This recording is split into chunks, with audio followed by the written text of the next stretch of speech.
Olá, olá, meu nome é Ana Machado, falo da cidade de Goiânia e estarei iniciando uma leitura junto contigo. Sei que algumas pessoas têm dificuldade para ler, o que é um grande, eu vou falar até dom, né? Um dom que Deus me deu, que é amar a leitura. E quero compartilhar contigo essa leitura aqui. Então, se você não pode assistir olhando, você pode ouvir o áudio desse vídeo, mas não sai daí não, tu vai até o final, que tem uma mensagem impactante para você. Mais esperto que o diabo, de Napoleon Hill. Mais de 100 milhões de cópias vendidas no mundo. Pensa a mensagem que tem para nós. Medo é a ferramenta de um diabo idealizado pelo homem. A fé inabalável em si mesmo é tanto a arma que derrota este diabo, quanto a ferramenta que o homem utiliza para construir uma vida de sucesso. E é mais do que isso, é uma conexão direta com as forças irresistíveis do universo que apoiam o homem que não acredita em fracassos e derrotas, senão como experiências meramente temporárias. Napoleon Hill.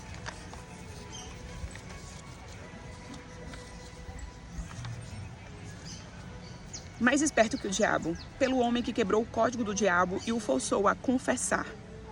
O mais corajoso inspirador de todos os livros de autoconhecimento, escrito pelo filósofo do sucesso número 1 da América, que após 30 anos de pesquisas, achou o diabo e arrancou dele uma confissão fantástica, revelando onde ele mora, por que ele existe, como ele ganha o controle da mente das pessoas e o principal, como qualquer um pode vencê-lo. Este livro é um curso generoso em psicologia, deixando claro os princípios de como funciona a mente humana.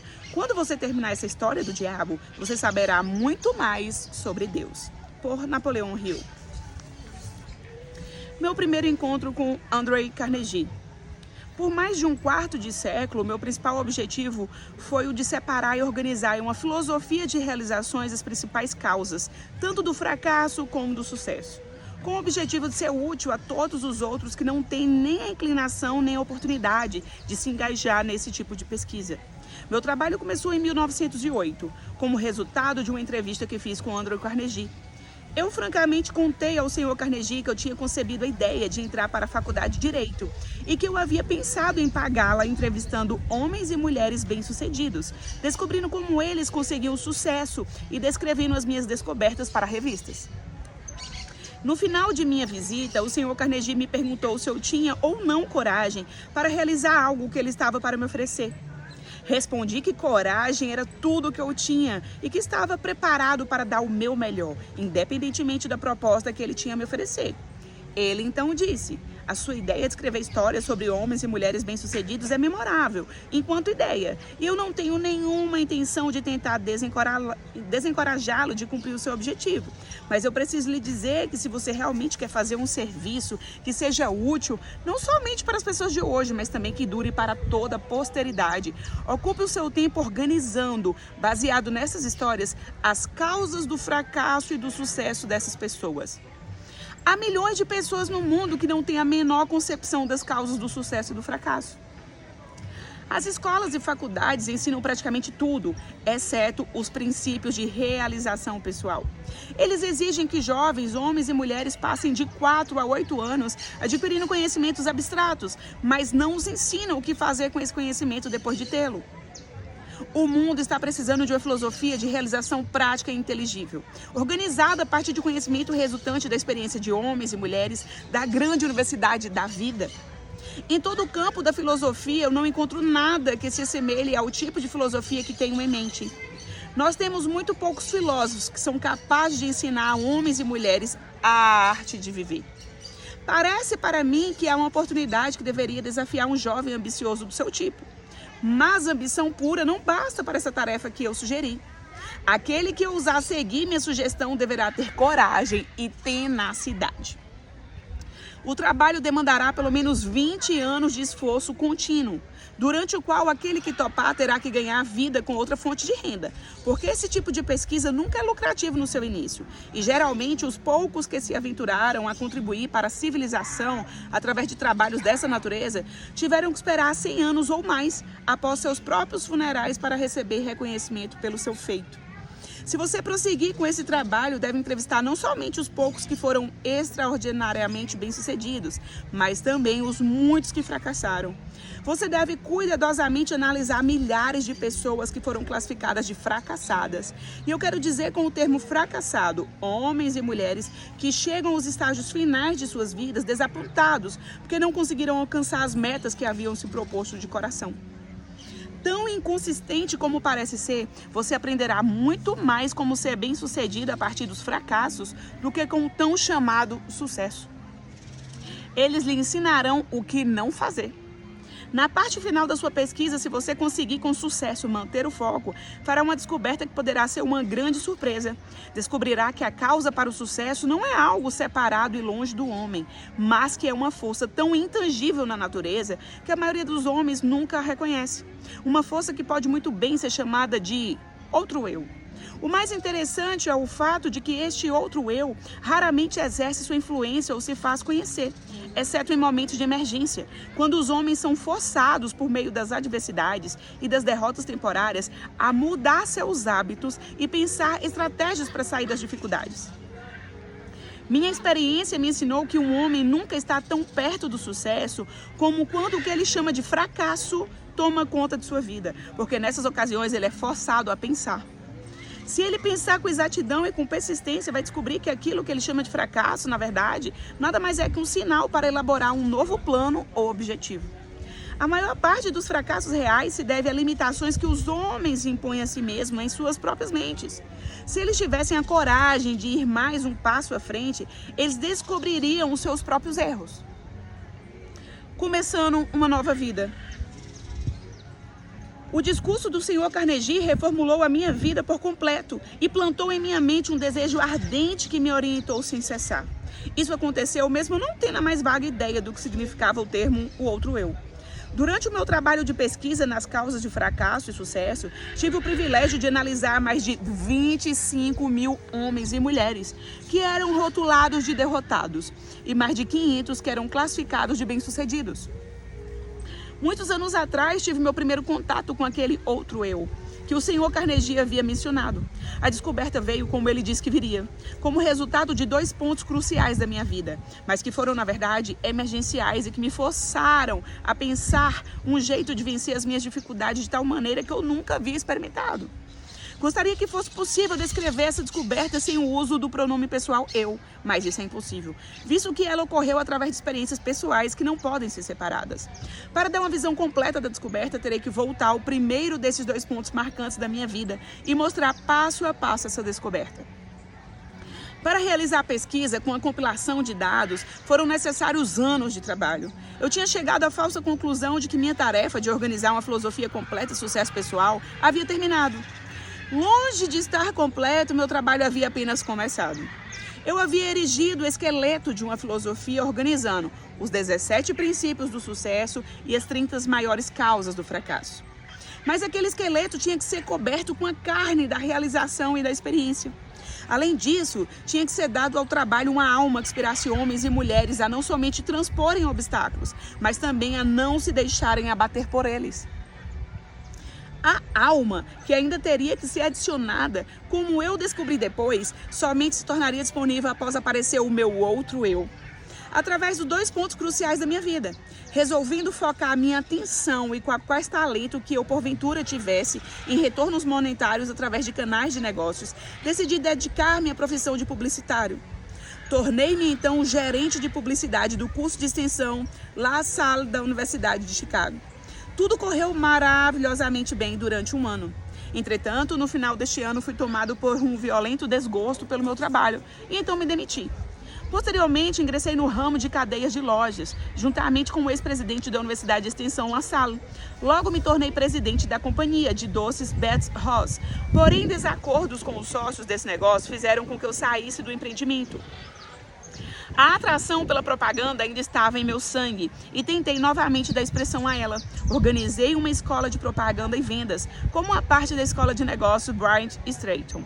O empreendimento navegava em águas tranquilas e muito dinheiro entrava rapidamente. Foi então que os Estados Unidos tomaram parte da Primeira Guerra Mundial. Em resposta a um chamado interior que palavras não conseguem descrever, saí da escola e entrei para o serviço do governo dos Estados Unidos, sob a direção pessoal do presidente Wilson, deixando um negócio fantástico desintegrar-se. No dia do armístico, em 1918, comecei a atuar na publicação da revista Golden Rule, Regra de Ouro, na tradução livre. Apesar do fato de eu não ter nenhum centavo de capital, a revista cresceu rapidamente e em pouco tempo ganhou circulação nacional, chegando a quase 500 mil de exemplares, finalizando seu primeiro ano de negócios com um lucro de 3,156 mil dólares. Alguns anos depois, aprendi como experiente executivo de uma empresa de publicações que nenhum homem capaz naquele ramo pensaria em começar uma revista tal como esta com menos de 500 mil dólares de capital. A revista Golden Rule e eu estávamos destinados a nos separar. Quanto mais sucesso alcançávamos, mais descontente eu me tornava. Até que finalmente, devido a um acúmulo de perturbações causadas por sócios no negócio, dei a revista como presente a eles e deixei o negócio. Com essa atitude, provavelmente joguei fora uma pequena fortuna. Logo após, organizei uma escola de treinamento para vendedores. Minha primeira missão era treinar um exército de vendas de 3 mil pessoas para uma rede de lojas. Recebia 10 dólares para cada vendedor que frequentasse a minha aula. Dentro de 6 meses, esse trabalho havia me rendido um pouco mais de 30 mil dólares. O sucesso em termos financeiros estava coroando meus esforços com abundância. Novamente, meu espírito estava descontente. Eu não estava feliz. Tornava-se a cada dia mais óbvio que nenhuma quantidade de dinheiro em algum momento me faria feliz. Sem a menor desculpa razoável por minhas ações, saí do negócio e desisti de um empreendimento no qual teria facilmente recebido um salário satisfatório. Meus amigos e sócios no negócio pensaram que eu estava louco e eles não estavam tão errados nos seus pensamentos. No fundo, eu estava inclinado a concordar com eles, mas parecia que não havia nada que eu pudesse fazer para mudar de ideia. Procurava pela felicidade e ainda não tinha encontrado. Pelo menos essa é a única explicação que eu poderia oferecer para justificar as minhas atitudes um tanto quanto inusitadas. Qual o homem que realmente conhece a si mesmo? Isso aconteceu no final do outono de 1923. Eu me sentia solitário em Columbus, sem recursos e, pior ainda, sem nenhum plano para me tirar daquela situação difícil. Na verdade, era a primeira vez na vida que eu estava acuado devido à falta de recursos. Em muitas ocasiões já havia passado por momentos de aperto, mas nunca antes havia faltado dinheiro a tal ponto de eu não conseguir suprir as minhas necessidades pessoais. A experiência me assombrou. Eu parecia estar totalmente à margem do que poderia ou deveria fazer. Pensei em uma dúzia de jeitos de conseguir resolver os meus problemas, mas descartei todos. Eram impraticáveis e impossíveis de realizar. Me senti como alguém que estava perdido em uma selva, sem uma bússola sequer. Toda tentativa que eu fazia para me tirar da dificuldade acabava me trazendo de volta para o ponto de partida. Por quase 2 meses sofri com a pior das doenças humanas, a indecisão. Eu conhecia os 17 princípios da realização pessoal, mas não sabia como aplicá-los. Sem saber, estava encarando uma daquelas emergências da vida de que Carnegie havia me falado. Situações essas em que os homens muitas vezes descobrem os seus outros eus. Meu estresse era tão grande que em nenhum momento me ocorreu sentar, analisar a sua causa e procurar sua cura. Derrota é convertida em vitória. Uma tarde tomei uma decisão que me ajudou a sair daquela situação. Eu tinha um sentimento de que o que realmente desejava era sair para os espaços abertos do país, onde poderia respirar fresco e principalmente pensar. Comecei a caminhar e já havia percorrido mais ou menos 7 ou 8 milhas quando de repente me vi parado. Por muitos minutos fiquei ali como se tivesse com os pés colados. Tudo na minha volta tornou-se escuro. Eu podia ouvir o som estridente de alguma forma de energia que estava vibrando a uma frequência muito alta. Então meus nervos aquietaram-se, meus músculos relaxaram e uma grande calma tomou conta de mim. A atmosfera começou a clarear. Enquanto isso ocorria, recebi um comando do meu interior, que veio na forma de um pensamento, tão perto quanto eu posso descrevê-lo. O comando era tão claro e distinto que não havia meios de eu não entendê-lo. Na essência, ele disse: chegou o momento de você completar a filosofia de sucesso que você começou, seguindo a sugestão de Carnegie. Volte para casa de uma vez por todas e comece a transferir os dados que você juntou da sua própria mente, transformando em manuscritos. O meu outro eu havia acordado. Novamente o germe do descontentamento começou a se fazer sentir em meu sangue. Mais uma vez eu sabia que não poderia achar a felicidade nesse tipo de empreendimento. Repassei o negócio aos meus sócios e fui para a plataforma de palestras, falando sobre a filosofia de realização e sucesso pessoal, para a organização pela qual eu havia devotado tanto dos meus anos anteriores. Uma noite estava marcado para eu palestrar em Canton. O destino, ou o que quer que algumas vezes pareça moldar o futuro dos homens, não importasse o quanto eu tentasse lutar contra ele, novamente me colocou cara a cara com uma nova e muito dolorosa experiência. No meu auditório em Canton estava sentado Don R. Mallett, responsável pela publicação do Canton Daily News. O Sr. Mallett ficou tão interessado na filosofia de realização e sucesso pessoal da minha palestra, que naquela noite me convidou para visitá-lo no dia seguinte. Essa visita resultou em um acordo de parceria que era para ter acontecido no dia 1º de janeiro seguinte, quando o Sr. Mallett planejava renunciar ao cargo de chefe da publicação do Daily News para se encarar do negócio e da publicação da filosofia na qual eu estava trabalhando. Contudo, em julho de 1926, o Sr. Mallett foi morto. Uma figura carimbada do submundo e um policial de Canton, sendo ambos posteriormente sentenciados à prisão perpétua. Ele foi morto porque estava expondo em seu jornal uma ligação entre os bandidos e alguns membros da polícia de Canton. O crime foi um dos mais chocantes que a era da proibição já produziu. O acaso salva minha vida. Na manhã seguinte à morte do Sr. Mallett, fui chamado no telefone por uma pessoa desconhecida, que me alertou de que eu teria 1 hora para sair de Canton e de que eu poderia ir voluntariamente dentro de 1 hora. Mas se eu esperasse mais tempo, eu provavelmente iria dentro de um caixão. Minha associação com o Sr. Mallett havia aparentemente sido mal interpretada. Seus assassinos, de certo, acreditavam que eu estava conectado de forma direta à exposição que ele vinha fazendo em seus jornais. Não esperei acabar o meu limite de 1 hora, mas imediatamente entrei no meu carro e dirigi para a casa de parentes nas montanhas a oeste de Virgínia, onde fiquei até que os assassinos tivessem sido colocados na prisão. Essa experiência veio bem dentro da categoria descrita pelo Sr. Carnegie, como uma emergência. Que força, homens a pensaram. Pela primeira vez na minha vida, conheci a dor do medo constante. A minha experiência de alguns anos anteriores em Columbus havia preenchido a minha mente com dúvidas e indecisão temporária, mas esta preencheu a minha mente com um medo que parecia impossível de remover. Durante o tempo em que eu estava escondido, raramente deixava a casa à noite, e quando saía, mantinha minha mão em uma pistola automática, levava ao bolso do casaco, mantida destravada para a ação imediata. Se um automóvel estranho parasse à frente em casa onde eu estava escondido, eu ia imediatamente para o porão e com cuidado escrutinava os seus ocupantes através das janelas. Depois de alguns meses convivendo com esse tipo de experiência, meus nervos começaram a sentir. A coragem sumiu por completo, assim como a ambição que eu tinha em meu coração durante os longos anos de trabalho em busca das causas do fracasso e do sucesso também partiu. Vagarosamente, passo a passo, me senti caindo no estado de total letargia, da qual eu temia que jamais conseguisse emergir. O sentimento deve ter sido o mesmo que aqueles que pisam na areia movediça sentem, quando se dão conta de que cada esforço que fazem para tirá-los da areia apenas leva mais para o fundo. O medo é uma areia movediça que se retroalimenta. Se a semente da insanidade estivesse presente na minha constituição física, certamente ela teria germinado durante esses meses subsistentes como um morto-vivo. Indecisão completa, sonhos irresolutos, dúvidas e medo, era tudo o que a minha mente experimentava dia e noite. A emergência que eu encarei fora desastrosa por 2 motivos. Primeiro, a verdadeira natureza dessa emergência me manteve no estado de constante indecisão e medo. Segundo, esse enclausulamento forçado me deixou em estado de tensão constante. Eu tendia a me preocupar com o peso do tempo que passava. A minha faculdade da razão tinha sido quase paralisada. Me dei conta de que precisava trabalhar a minha mente para sair desse estado mental. Mas como? Os recursos que tinham me ajudado a resolver todas as emergências anteriores da minha vida parece que criaram asas e me deixaram completamente à mercê da situação. Além de todas as dificuldades que eu estava enfrentando até esse momento, outra situação que parecia mais dolorosa que todas as outras combinadas surgiu. Era a tomada de consciência de que eu havia gasto a maior parte dos meus últimos anos em busca do arco-íris, procurando aqui e lá pelas causas do sucesso e me achando agora, neste exato momento, mais fraco e incapacitado do que qualquer uma das 25 mil pessoas as quais eu havia julgado como sendo fracassos.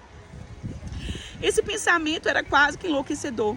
Além disso, era também extremamente humilhante, porque eu estava palestrando por todo o país, em escolas e faculdades e para organizações de comércio, tentando contar às outras pessoas como aplicar os 17 princípios do sucesso, enquanto aqui estava eu, incapaz de aplicá-los para mim mesmo. Estava certo de que nunca mais poderia encarar o mundo com um sentimento de confiança.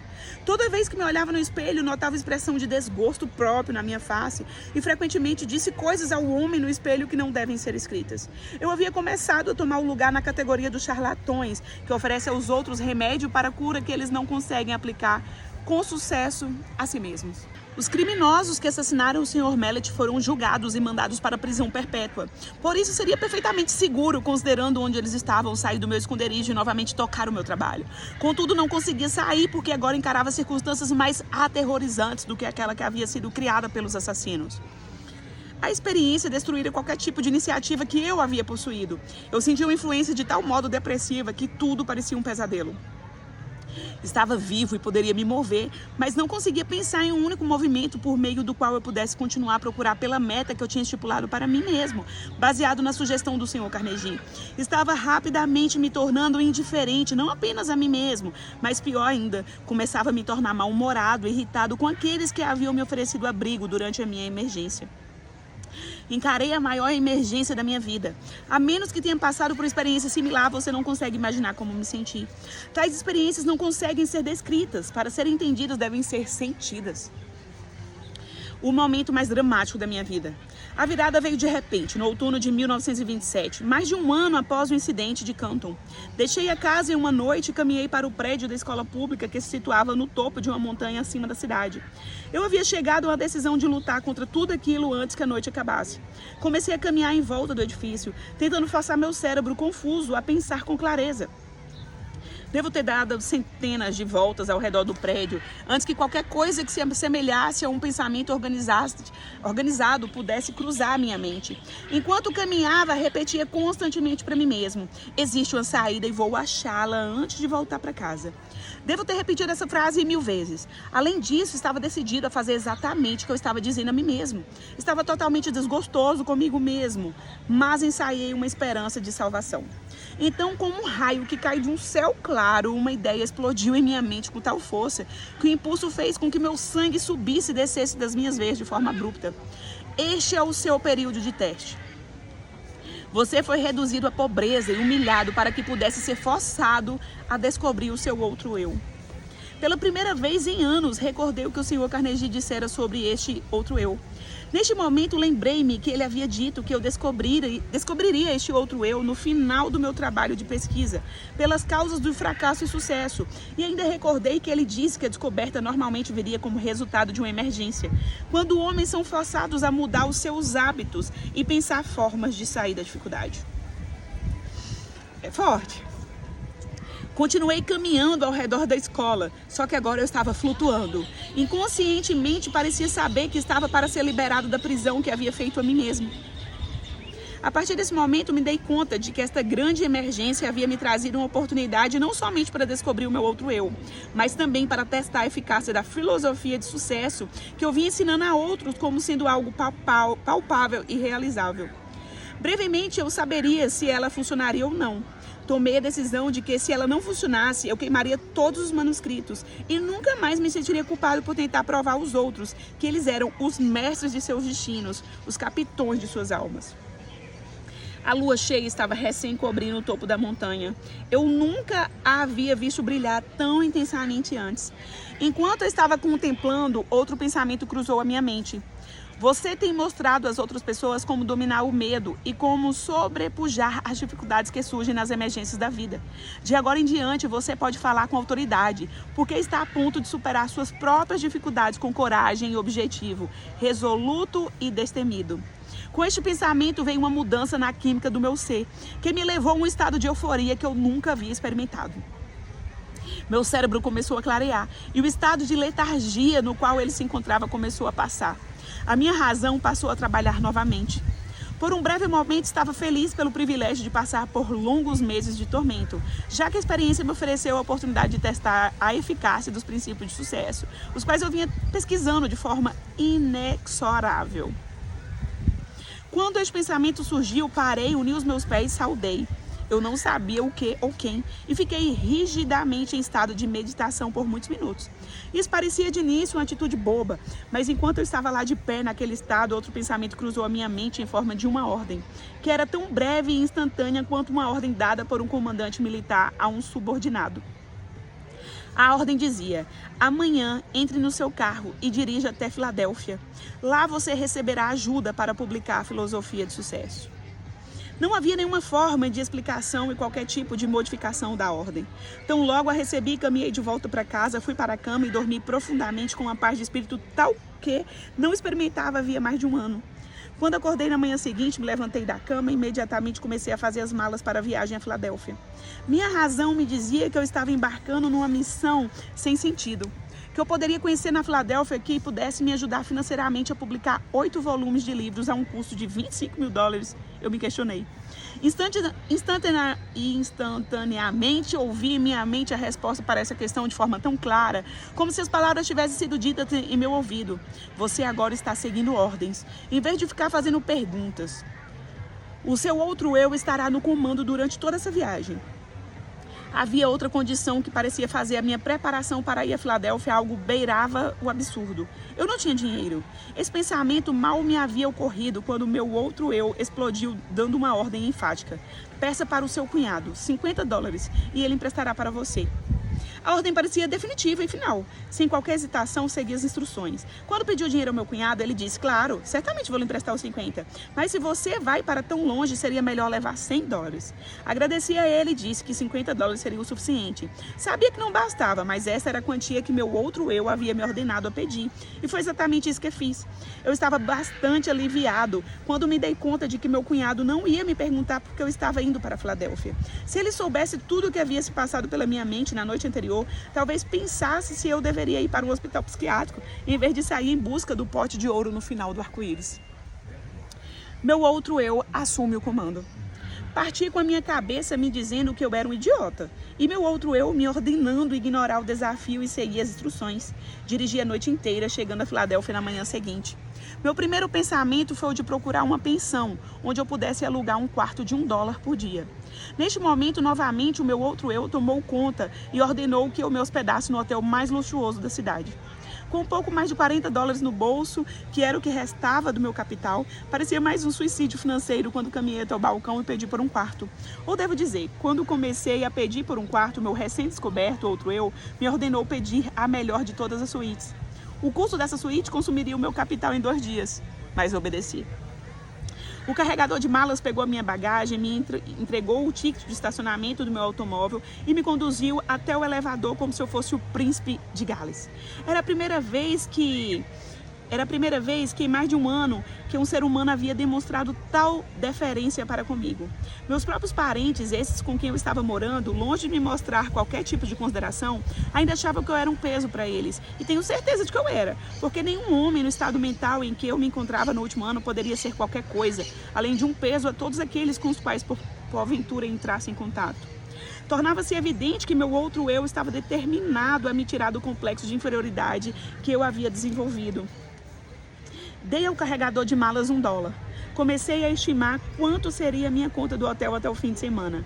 Quando então meu outro eu ordenou que eu limpasse completamente a minha mente de qualquer pensamento de limitação e que conduzisse a minha vida a partir daquele momento como se tivesse todo o dinheiro que quisesse nos meus bolsos. A experiência pela qual estava passando era tanto nova quanto estranha para mim. Nunca consegui ser mais do que eu acreditava que poderia ser. Por quase meia hora, este outro eu me deu ordens que segui à risca durante o período da minha estada na Filadélfia. As instruções que recebi por meio desse pensamento se apresentaram à minha mente com tal força que eles eram facilmente distinguíveis de pensamentos normais criados pelo meu eu tradicional. Eu recebo ordens estranhas de uma fonte estranha. Minhas instruções começaram dessa forma. A partir deste momento, você está completamente no comando do seu outro eu. De agora em diante, você deve saber que 2 entidades ocupam o seu corpo. Na verdade, 2 entidades similares ocupam o corpo de cada ser vivente do planeta Terra. Uma dessas entidades é motivada e responde pelo impulso do medo. A outra é motivada e responde ao impulso da fé. Por mais de 1 ano, você foi conduzido como um escravo pela entidade do medo. Há 2 noites, a entidade fé assumiu o controle do seu corpo físico e a partir daquele momento você foi motivado por essa entidade. Por mera conveniência, você pode chamar essa entidade fé de seu outro eu. Ela não conhece limitações, não possui medos e não reconhece a palavra impossível. Você foi direcionado a selecionar esse ambiente de luxo em um bom hotel como um meio de desencorajar o retorno da entidade medo. Esse antigo eu, motivado pelo medo, não está morto. Ele simplesmente foi destronado e ele o seguirá onde quer que você vá, esperando uma oportunidade favorável para tomar conta de você novamente. Ele somente pode tomar o controle de você por meio dos seus pensamentos. Lembre-se disso e mantenha as portas da sua mente hermeticamente fechadas contra todos os pensamentos que procuram limitá-lo de qualquer maneira e você assim ficará salvo. Não se permita preocupar-se com o dinheiro que você precisará para suas despesas imediatas. O recurso virá a você no momento em que você necessitar dele. Agora vamos aos negócios. Antes de qualquer coisa, você deve saber que a entidade fé, que agora está no comando do seu corpo, não faz nenhum tipo de milagre e também não trabalha em oposição a nenhuma das leis da natureza. Enquanto ela estiver no comando do seu corpo, ela o guiará sempre que você a chamar, através de impulsos de pensamentos que cruzarão pela sua mente e o ajudarão a realizar todos os seus planos pela maneira mais natural, conveniente e lógica possível. Acima de qualquer coisa, tem este fato claramente fixado na sua mente, que o seu outro eu não fará o trabalho por você. Ele somente o guiará inteligentemente no caminho para você conquistar todos os seus objetivos e desejos. Este outro eu o ajudará a transformar todos os seus planos em realidade. Além disso, você deve saber que ele começa sempre com o seu maior ou mais pronunciado desejo. Neste momento, o seu maior desejo, aquilo que eu trouxe até aqui, é publicar e distribuir os resultados das suas pesquisas nas causas de sucesso e fracasso. A sua estimativa é de que serão necessários aproximadamente $25 mil. Entre os seus conhecidos, há um homem que estará disposto a investir o capital necessário. Comece de uma vez a imaginar e focar no nome de todas as pessoas do seu círculo de conhecidos que poderiam de alguma maneira ser induzidos a fornecer a ajuda financeira de que você está precisando. Quando o nome da pessoa certa vier à sua mente, você o reconhecerá imediatamente. Entre em contato com essa pessoa e a ajuda que você procura será dada. Nos seus argumentos, contudo, apresente o seu pedido em uma terminologia tal que você usaria numa transação usual de negócios.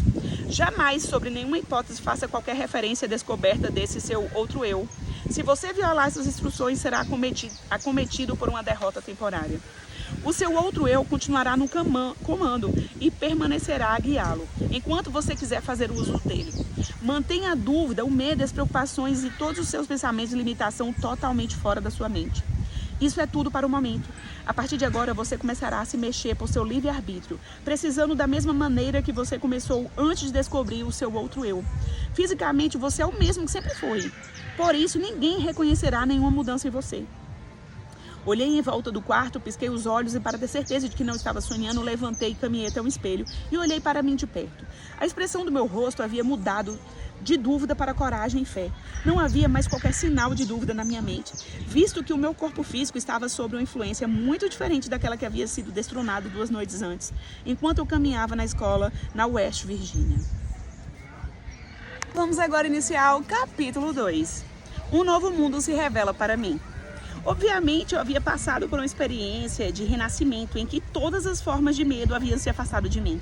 Eu agora tinha coragem de tal maneira que nunca havia experimentado antes. Apesar do fato de ainda não ter sido mostrado para mim como ou de que fonte eu seria capaz de receber os recursos necessários, eu tinha fé inabalável de que o dinheiro já estava vindo ao meu alcance. Na verdade, conseguia enxergá-lo já na minha posse. Em muito poucas ocasiões na minha vida inteira eu pude experimentar tal tipo de fé. Na verdade, era um sentimento indescritível. Não há palavras na língua portuguesa que possa descrevê-lo. Fato que todos aqueles que tiveram experiências similares podem facilmente testemunhar. Naquele instante, comecei a colocar em prática as instruções que havia recebido. Todo aquele sentimento de que eu estaria entrando em uma missão impossível agora havia me deixado.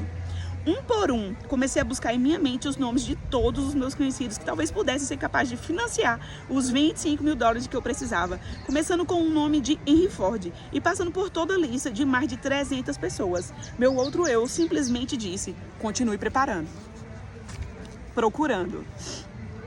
A hora mais escura é justamente um pouco antes da aurora. Mas eu chegara ao fim da linha. Minha lista inteira de conhecidos havia sido esgotada. E com ela a minha resistência física também. Eu estava trabalhando, concentrando a minha mente naquela lista de nomes por basicamente 2 dias e 2 noites, parando somente para dar alguns cochilos. Recostei-me na cadeira, fechei meus olhos e entrei numa espécie de transe por alguns minutos. Fui acordado pelo que parecia ser uma explosão no quarto. Conforme ganhei consciência, o nome de Albert L. Pelton apareceu em minha mente. E com ele um plano que eu soube instantaneamente ser o plano que me faria ter sucesso em persuadir o Sr. Pelton a publicar os meus livros. Eu me lembrei do Sr. Pelton somente como um editor na revista Gold Hull, aquele que eu havia publicado em anos anteriores. Eu me sentei, peguei a máquina de escrever e enderecei uma carta ao Sr. Pelton em Meriden. E descrevi o plano da mesma maneira que ele havia sido entregue para mim. Ele respondeu por telegrama dizendo que estaria na Filadélfia para me ver no dia seguinte. Uau! Quando ele chegou, mostrei a ele os manuscritos originais da minha filosofia e brevemente expliquei qual seria a sua missão. Ele pegou os manuscritos, folheou algumas páginas por alguns minutos, então parou de repente com os olhos fixos na parede por alguns segundos e disse: eu publicarei os livros para você. O contrato foi assinado, uma quantia substancial de royalties me foi paga e os manuscritos foram entregues a ele, que os levou para Meriden. Eu não perguntei a ele o que o fez tomar a decisão de publicar os meus livros antes mesmo de tê-los lido. O que eu sei é que ele me forneceu o capital necessário, imprimiu os livros e me ajudou a vender milhares deles para sua própria clientela de compradores de livros, espalhados em praticamente todos os países de língua inglesa do mundo. Meu outro eu se sai bem. 3 meses após o dia que o Sr. Pelton me visitou na Filadélfia, um jogo completo com todos os meus livros estava em cima da mesa, bem na minha frente, e minha renda da venda dos livros era grande o suficiente para suprir todas as minhas necessidades. Esses livros agora estão nas mãos de todos os meus estudantes do mundo inteiro. Meu primeiro cheque dos royalties referentes à venda dos meus livros alcançou a quantia de $850. No momento em que abri o envelope para apanhar o cheque, meu outro eu disse: sua única limitação é aquela que você impõe na sua mente. Não tenho certeza de que eu entenda exatamente o que esse outro seja. Não tenho certeza de que eu entenda exatamente o que esse outro eu seja, mas tenho plena convicção de que não há derrota permanente para o homem ou a mulher que eu descubra e confie nele. No dia após o Sr. Pelton ter ido me visitar na Filadélfia, o meu outro eu me presenteou com a ideia que resolveu imediatamente o meu problema financeiro. A ideia que cruzou a minha mente me mostrava que os métodos de venda da indústria automobilística tinham que passar por uma mudança drástica e que os futuros vendedores dessa área da indústria teriam que aprender a vender automóveis, em vez de meramente servir de compradores de carros usados, como a maioria estava fazendo na época. Os futuros vendedores dessa área da indústria teriam que aprender a vender automóveis, em vez de meramente servir de compradores de carros usados, como a maioria estava fazendo na época. Ocorreu-me também que jovens rapazes que haviam recém-finalizado a faculdade e que por isso não conheciam nada dos velhos truques da venda de automóveis, seria o ponto de partida desse novo tipo de profissional de vendas e poderia ser bem mais desenvolvidos. A ideia era tão distinta e impressionante que eu imediatamente liguei para o gerente de vendas da General Motors e brevemente expliquei meu plano. Ele também ficou impressionado e me indicou para visitar uma filial da companhia de automóveis Buick, que naquela época era propriedade dirigida por Powell. Eu visitei o Sr. Powell e expliquei-lhe meu plano e ele imediatamente me colocou para treinar 15 garotos cuidadosamente selecionados da faculdade. A minha renda desse treinamento foi mais do que suficiente para tomar conta de todas as minhas despesas pelos próximos 3 meses, até que os resultados da venda dos meus livros começassem a entrar, incluindo o custo daquela luxuosa suíte que naquela época me preocupou muito. Meu outro eu não havia me desapontado. O dinheiro que eu precisava estava em minhas mãos justamente no momento em que eu precisei. Neste momento fui convencido de que a minha viagem para a Filadélfia não era, sob nenhuma hipótese, uma missão sem sentido, conforme minha razão havia indicado antes de partir do oeste da Virgínia.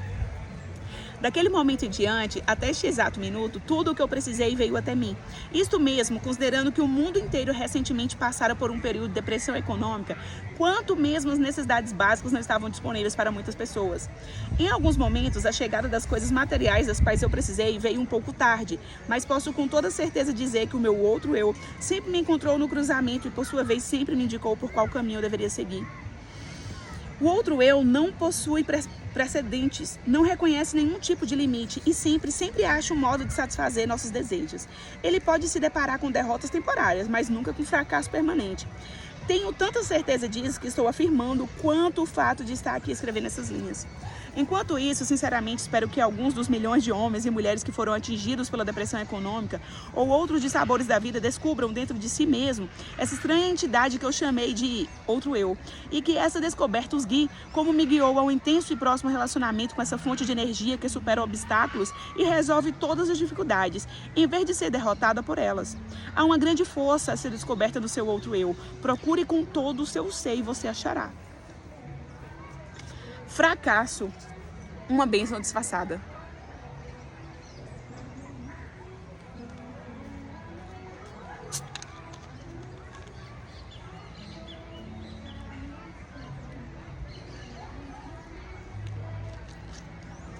Fiz outra descoberta como resultado dessa apresentação ao meu outro eu.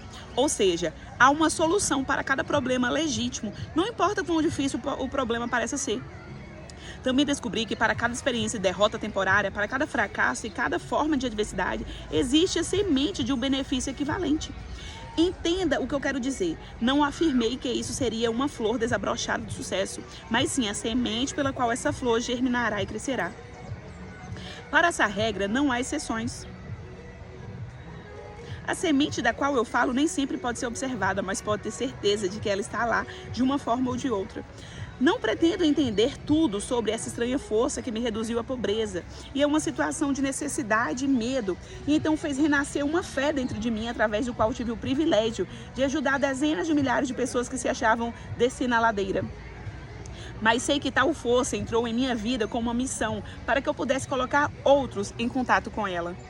Durante um quarto de século em que me dediquei à pesquisa das causas de sucesso e fracasso, descobri muitos princípios de verdade que têm sido úteis para mim e para outros, mas nada que observei me impressionou tanto quanto a descoberta de que cada grande líder do passado foi tomado por dificuldades e encontrou derrotas temporárias antes de alcançar os seus objetivos. Olha isso. Cada grande líder do passado foi tomado por dificuldades e encontrou derrotas temporárias antes de alcançar os seus objetivos. De Cristo até Edison, os homens que mais realizaram foram os que mais se depararam com formas duradouras de fracasso temporário. Isso pareceria justificar a conclusão de que a inteligência infinita tem um plano ou uma lei pela qual ela faz com que homens se deparem com muitos obstáculos, antes de dar-lhes o privilégio da liderança ou a oportunidade de realizar um serviço útil de uma forma notável. Eu não desejaria sujeitar-me novamente às experiências pelas quais passei naquela noite fatídica de véspera de Natal de 1923 e também naquela noite quando caminhei em volta da escola na West Virginia e lutei aquela terrível batalha contra o medo, mas toda a riqueza do mundo não seria capaz de me fazer abandonar o conhecimento que ganhei dessa experiência. A fé tem um novo significado para mim. Repito que não sei exatamente o que é este outro eu, mas sei o suficiente para me apoiar nele com o espírito de absoluta fé em tempos de necessidade, quando a razão da minha mente parece inadequada para suprir as minhas necessidades. A depressão econômica que começou em 1929 trouxe miséria para milhões de pessoas, mas não devemos esquecer que a experiência também trouxe muitas bênçãos, a começar pelo conhecimento de que há algo infinitamente pior do que ser forçado a trabalhar, que é ser forçado a não trabalhar. De certa forma, essa depressão foi mais uma bênção do que uma maldição, se analisada à luz das mudanças que trouxe para as mentes de todos que foram afetados por ela. O mesmo é verdadeiro para cada experiência que altera os hábitos dos homens e os força a olhar para o seu interior para a solução dos seus problemas. O tempo que passei em reclusão na West Virginia foi, sem sombra de dúvidas, a mais severa das punições da minha vida. Mas a experiência trouxe bênçãos na forma de conhecimentos que eu precisava e que, de certa forma, mais do que compensaram o sofrimento. Estes dois resultados, o sofrimento e o conhecimento, o ganho dele, foram inevitáveis. A lei da compensação, a qual Ralph Waldo Emerson tão claramente definiu, fez esse resultado um tanto quanto natural e necessário. O que o futuro pode guardar para mim na forma de desapontamento, através de derrotas temporárias, com certeza não tenho meios de saber. Mas sei, contudo, que nenhuma experiência do futuro pode possivelmente me atingir tão profundamente quanto aqueles do passado, porque agora tenho acesso ao meu outro eu. Desde que esse esse outro eu tomou conta de mim, venho tendo acesso a um tipo de conhecimento que por certo não teria descoberto enquanto a minha antiga entidade, chamada medo, estava no controle. Aprendi que todos aqueles que se deparam com dificuldades que parecem insolúveis podem resolvê-las e ainda melhor lidar com elas, se estiverem dispostos a esquecer suas próprias dificuldades e partir para ajudar outras pessoas que porventura estejam passando por dificuldades maiores. O valor de dar antes de tentar conseguir. Tenho plena certeza de que nenhum esforço que nos possamos fazer em prol daqueles que estão em momento de dificuldade ocorre sem algum tipo de recompensa adequada. Nem sempre a recompensa vem daquelas próprias pessoas para as quais prestamos serviços, mas a mesma virá de uma fonte ou outra. Desconfio seriamente de que nenhum homem pode utilizar-se dos benefícios desse outro eu enquanto estiver impregnado pela ganância e pela avareza, pela inveja e pelo medo. Mas se eu estiver errado nessa conclusão, ainda tenho a honra de ser aquele que achou paz de espírito e alegria através de um ponto de vista que não estava correto. Eu preferiria sim estar errado e feliz a estar certo e infeliz, mas esse ponto de vista não está errado. Enquanto eu estiver de bem com o meu outro eu, serei capaz de adquirir qualquer coisa material de que precise. Além disso, serei capaz de conquistar felicidade e paz de espírito. O que mais poderia alguém querer? O único motivo que me inspirou a escrever este livro foi um desejo profundo e sincero de ser útil a outros, compartilhando com eles tanto quanto eles estejam preparados para aceitar a fortuna que se tornou minha no momento em que descobri meu outro eu. Essa riqueza, felizmente, não pode ser medida em termos materiais ou financeiros, porque ela representa muito mais do que isso. Riquezas materiais e financeiras, quando reduzidas aos seus valores líquidos, são mensuráveis em termos de saldos bancários. Saldos bancários não são mais fortes do que bancos. Esta outra forma de riqueza de qual falo é mensurável, não somente em termos de paz de espírito e contentamento, mas da mesma forma como é manifesta naqueles que são adeptos da oração. Quando rezo, meu outro eu ensinou-me a concentrar-me nos meus objetivos e a esquecer do plano que deve ser atingido. Concentrar-me nos meus objetivos e a esquecer do plano que deve ser atingido. Não estou sugerindo que objetivos materiais devam ser adquiridos sem planos. O que eu estou dizendo é que o poder que transforma os pensamentos e desejos em realidade tem a sua fonte na infinita inteligência, que por sua vez conhece mais sobre os planos do que quem está fazendo a oração.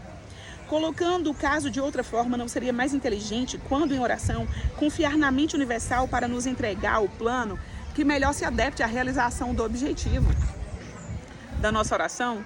Minha experiência com oração me ensinou que tudo aquilo que resulta de uma oração é um plano que é adequado e adaptado para o atingimento do objetivo da oração, através de um meio natural e material.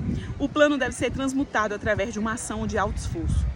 Eu não conheço nada a respeito de qualquer tipo de oração que possa funcionar favoravelmente em uma mente dominada, mesmo que em menor grau pelo medo. Um novo meio de orar. Desde que me tornei íntimo de meu outro eu, minha forma de orar modificou-me. Eu costumava rezar somente quando escancarava dificuldades. Agora rezo antes da dificuldade, quando possível. Eu agora rezo não mais pelos bens e pelas grandes bênçãos deste mundo, mas para ser merecedor de tudo que já possuo. Acho que este meio de orar é melhor do que o antigo. A inteligência infinita parece não ficar ofendida quando rendo graças e mostro que sou grata por todas as bênçãos que coroaram meus esforços. Fiquei maravilhado quando primeiro tentei este plano de oferecer uma oração de agradecimento por tudo que eu já possuía, pois assim descobri a vasta riqueza de que já dispunha e não apreciava. Por exemplo, descobri que eu tinha um corpo maravilhoso que nunca havia sido seriamente danificado pela doença. Eu contava com uma mente razoavelmente bem equilibrada. Tinha uma imaginação criativa com a qual poderia prestar um serviço muito útil para um grande número de pessoas. Eu era abençoado com toda a liberdade que desejava, tanto de corpo quanto de mente. Nutria um desejo ardente de ajudar outros que não tinham a mesma sorte. Descobri que a felicidade, o maior de todos os objetivos do ser humano, era minha de qualquer maneira, com depressão econômica ou sem depressão econômica. Por último, descobri que eu tinha o privilégio de me aproximar da inteligência infinita, tanto com o intuito de agradecer pelo que eu possuí, por iluminar e direcionar o meu caminho, quanto para pedir mais bênçãos. Por ser útil para cada leitor desse livro, fazer o inventário de seus ativos intangíveis. Tal inventário pode mostrar que existem ativos que não possuem valor. Alguns sinais que nós subestimamos. O mundo inteiro está passando por um momento de mudanças de tamanhas proporções que milhões de pessoas estão em estado constante de pânico, trazendo junto consigo preocupações, dúvidas, indecisões e principalmente medo. Parece-me que agora é o momento certo para todos aqueles que por alguma razão encontram-se naquele cruzamento da dúvida e da incerteza, para que conheçam e se tornem íntimos de seus outros eus. Todos os que desejaram realizar tal tarefa acharam útil tirar uma lição da natureza. A observação mostrará que as estrelas eternas brilham todas as noites nos seus devidos lugares, que o sol continua mandando seus raios de luz e calor, provendo a mãe natureza com abundância de comida e energia, que a água continua a correr da sua nascente na montanha, que os pássaros e animais selvagens das florestas recebem condições adequadas e satisfatórias de alimentos, que após um dia de trabalho vem a noite para descansarmos, que após o movimentado verão vem o inverno de calmaria, que as estações vão exatamente como faziam antes da crise de 1929 chegar, que na verdade somente as mentes dos homens deixaram de funcionar normalmente, e isso porque os homens preencheram suas mentes com medo. A observação destes simples fatos da vida cotidiana pode ser muito útil como um ponto de partida para todos aqueles que desejam suplantar o medo pela fé. Não sou um profeta, mas posso sem falsa modéstia predizer que todo indivíduo tem o poder de mudar seu estado material ou financeiro, mas primeiro ele ou ela tem que mudar a natureza das suas crenças. Não confunda a palavra crença com a palavra desejo. As duas não são a mesma coisa. Todo mundo é capaz de desejar vantagens financeiras, materiais ou espirituais, mas o elemento fé é a única força verdadeira pela qual um desejo pode ser transformado em uma crença. E por sua vez, a crença transmuta-se em realidade. E é exatamente nesse ponto o momento mais apropriado para chamar a atenção para o real benefício, que qualquer um pode experimentar simplesmente usando de forma deliberada a sua fé, focada em qualquer forma de desejo construtivo. A mente age sempre de acordo com nossos desejos mais profundos e dominantes. Não há escapatória desse fato, isso é literalmente um fato. Tenham muito cuidado com o que você deseja de coração, porque certo será seu. A fé é o começo de toda grande realização. Se Thomas Edison tivesse parado simplesmente desejando conhecer o segredo pelo qual a energia elétrica fazia com que a lâmpada incandescente acendesse, toda a conveniência que as suas descobertas trouxeram para a civilização teria permanecido como segredos da natureza. Ele encontrou-se com um fracasso temporário por mais de 10.000 vezes antes de finalmente conseguir arrancar esse segredo da natureza, até que finalmente ela cedeu para ele, porque ele acreditou que conseguiria, e mais importante ainda, continuou tentando até que conseguiu a resposta. Edison descobriu mais os segredos da natureza. Eles teriam sido chamados de milagres em um período anterior, no campo da física, do que qualquer outro homem que já viveu. E isso porque ele ficou íntimo do seu outro eu. Eu ouvi isso da boca do próprio Edison, mas mesmo que eu não tivesse ouvido, as suas realizações por si mesmos revelaram esse segredo. Nada dentro da razão é impossível para o homem ou a mulher que acredita e confia no seu outro eu. Tudo em que um homem ou a mulher acreditar ser verdadeiro, a partir daquele instante, começa a se tornar verdadeiro. Uma oração é uma expressão do pensamento. Algumas vezes expresso em palavras audíveis e outras vezes expresso silenciosamente. Observei por experiência própria que uma oração silenciosa é tão eficaz quanto uma oração expressa em palavras. Observei também que o estado de espírito de quem está rezando é o fator determinante para a oração funcionar ou não. Minha concepção do outro eu que tenho tentado descrever é que ele simboliza meramente um novo modo de se chegar à inteligência infinita, um modo pelo qual se pode controlar e direcionar o simples processo de combinar a fé com os pensamentos. Isto é somente outra maneira de dizer que agora tenho muito mais fé no poder da oração. O estado de espírito conhecido como fé aparentemente abre o meio para um sexto sentido, através do qual se pode comunicar com fontes de poder e informação que ultrapassam em muito os nossos 5 sentidos. O desenvolvimento desse sexto sentido vem sempre para sua ajuda, e ele é na verdade uma estranha força que vamos assumir. É um anjo da guarda que pode abrir para você, sempre que quiser, a porta para o templo da sabedoria. O sexto sentido é a experiência mais próxima que já cheguei de algo que se possa chamar de milagre, e ele aparece dessa forma talvez porque eu não entendo exatamente o método pelo qual esse princípio funciona. O que eu realmente sei é que existe uma força, uma causa central primeira, ou inteligência que permeia cada átomo da matéria e faz parte de cada unidade de energia perceptível pelo homem, que essa infinita inteligência converte ramos em árvores, faz com que a água escorra dos montes em resposta à lei da gravidade, faz a noite após o dia e inverno após o verão, cada um mantendo o seu próprio lugar e funcionando de forma harmoniosa, bem como o relacionamento entre si. Essa inteligência ajuda a transformar desejos em formas concretas ou materiais. Tenho esse conhecimento porque eu experimentei. Por muitos anos venho mantendo o hábito de fazer o inventário de toda a minha vida pessoal, uma vez por ano, com o objetivo de determinar quanto de minhas fraquezas consegui ultrapassar ou eliminar, e também para calcular quanto progresso, se é que tive algum, durante o ano.